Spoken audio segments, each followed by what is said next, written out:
Welcome back to another Flip the M recap series sponsored by Mosaics. Mosaics is a family-owned tiling company dedicated to fulfilling all of your tiling needs down in Miami. They've been serving the community for over 20 years, so check them out. So we just had the first iteration of the Citrus Series here this year in 2023 down in Tropicana. Marlins dropped Game 1. They lost 4-1, picked up Game 2, winning 7-1. Kev, what's your thoughts on that Game 1?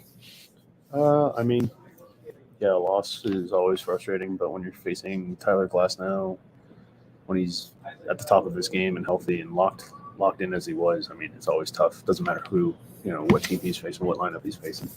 So, 2 hits, Jesus Sanchez and John Birdie. Not much more you could say. The pitching, Eddie struggled, but he had the blister, so what can you do? And George Soriano was, again, fantastic out of the pen.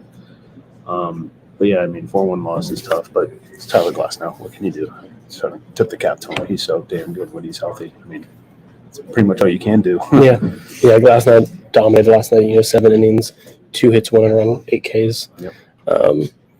There was a little bit of a scare out in center field earlier in the game. Jesus Sanchez dove for a ball. Was that the first inning, I believe?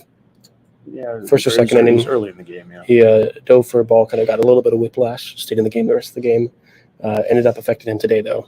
He did leave early today from neck tightness. Skip did say that he didn't feel it throughout the day, but when he stepped on that first base running through, he could feel that tightness and just had to get out of there.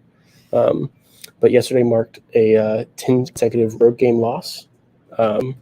And, hey, we snapped it today. So Marlins came back and answered back 7-1 today with a Sandy masterclass. Sandy went 9 full innings, 5 hits, 1 run, 7 Ks with a walk. I think he was at 97 pitches for the entire game. Absolute vintage Sandy. That's what you need for the Marlins. It's kind of funny because both teams got an incredible outing from their aces. Yesterday, like I said, with Glasnow for the Rays, and then today with Sandy from the Marlins. It was like, could you imagine if this matchup came yesterday? If it was Glasnow versus Sandy yesterday, we still be here. This game would still be going. Yeah. But no, Sandy was incredible. A lot. That's vintage Sandy. That's 2022 Cy Young Award Sandy right there. Haven't seen that. We've seen bits and pieces throughout the year, but we haven't seen that from start to finish since literally April, since his second start of the year against the Twins. So it was really good to see through Maddox. Maddox is an incredible feat to accomplish. So just really good, really, really nice to see and really encouraging going forward.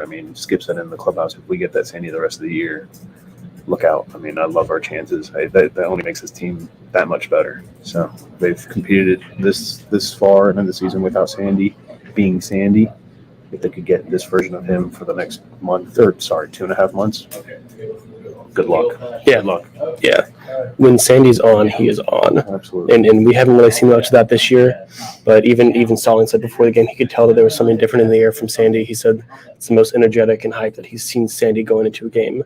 And that Sandy's been building up to a start like this. So getting that vintage Sandy coming back, especially if he can keep it consistent through the second half with the Marlins having the starting pitching struggles right now, that's going to be really, really huge for the team. Get healthy, get vintage Sandy, and we're cooking. We're still – where are we at right now? How many games over 500 now? 7 again. Back to 7 games over 5. We're 7 games over 500. There's nothing to worry about as long as we stay healthy, we stay consistent. Our bats came alive today, and not by your usual suspects. You had Birdie and Stallings combining for a 4-for-7 game, a double from both of them, I believe. Yep. Birdie scored 3 of the 7 runs, and Stallings batted in 2 of the runs. And then you have Luis Ariz going 2 for 4 today. Is it 2 for 4? Or 2 for 5? Yeah, 2 for 4. Also a double. Oh, with a 2 for 4 with a walk. With a walk, yeah. And he had his ground over double, which is his 100th double of his career today. It came in a clutch time too. Yeah. There's not much that you can say about Luis Ariz that hasn't already been said this season. Yeah, it was really good to see when the bottom of the order comes through. And all 30 major league teams could say that no matter how good your lineup is, when you're getting production from the bottom of the lineup, it takes a lot of the pressure off those guys at the top of the order. And it lengthens your lineup and makes it that much tougher to get outs and for the opposing pitching staff. So to see Birdie's been ridiculously red hot since the All-Star break. But to see Stallings, come through and pick up his battery mate Sandy with, driving in 2 runs, a 2-for-4 day, it was just really good to see. And these weren't cheapies either for Stallings and Birdie. I mean, they hit these balls hard in clutch moments, which to me is the big thing. The Marlins haven't had a problem getting on base and getting hits and all that stuff. It's driving in runs and getting the clutch hit, the big hit in big situations. And today it was like they had runners on. It's like they were feeding for runners on base and scoring position, which other times in the year, I mean, especially since the All-Star break, it feels like they don't want runners in scoring position because the moment that happens, they can't drive them in. But today it was the complete opposite. It was like, no, runners on second and third, we're going to get them in. We're going to get them in 100%. I mean, it was awesome.